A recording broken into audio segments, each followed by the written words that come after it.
கோவை தெற்கு மாவட்டம் மதுக்கரை மேற்கு ஒன்றியம் பிச்சனூர் ஊராட்சி வீரப்பனூர் கிராமத்தில் வேலந்தாவளம் ரோடு முதல் காளியப்ப கவுண்டர் தோட்டம் வரை ரூபாய் 89.28 லட்சம் மதிப்பீட்டிலும் ரொட்டி கவுண்டனூர் ரோடு முதல் வீரப்பனூர் 6 வரை ரூபாய் 37.73 லட்சம் மதிப்பீட்டிலும் தார் சாலை மேம்படுத்தும் பணிகள் தொடங்கியுள்ளன.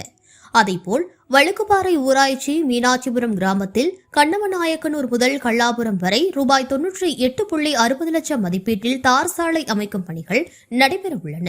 இப்பணிகளை திமுக தெற்கு மாவட்ட கழக செயலாளர் தளபதி முருகேசன் மற்றும் பொள்ளாச்சி மக்களவை உறுப்பினர் ஈஸ்வரசாமி ஆகியோர் ஆகஸ்ட் 2ஆம் தேதி பூமி பூஜை செய்து துவங்கி வைத்தனர்.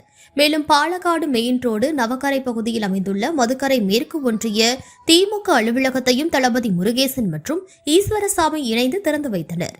இந்த நிகழ்வில் ஏர்போர்ட் ராஜேந்திரன், மாவட்ட பொருளாளர் ஜெயபிரகாஷ், ராஜேந்திரன் மற்றும் ஒன்றிய செயலாளர் நந்தகுமார், கிணத்துக்கடவு ஒன்றிய செயலாளர் செந்தில்குமார், பேரூர் கழக செயலாளர்கள் ஆனந்த்குமார், ராமராஜ், பொதுக்குழு உறுப்பினர்கள் கதிர்வேல், ரகுநாதன், மௌனு, சீராபாளையம் செந்தில், உதயகுமார், பார்வையாளர் ரத்னசாமி உள்ளிட்ட பலர் கலந்து கொண்டனர்.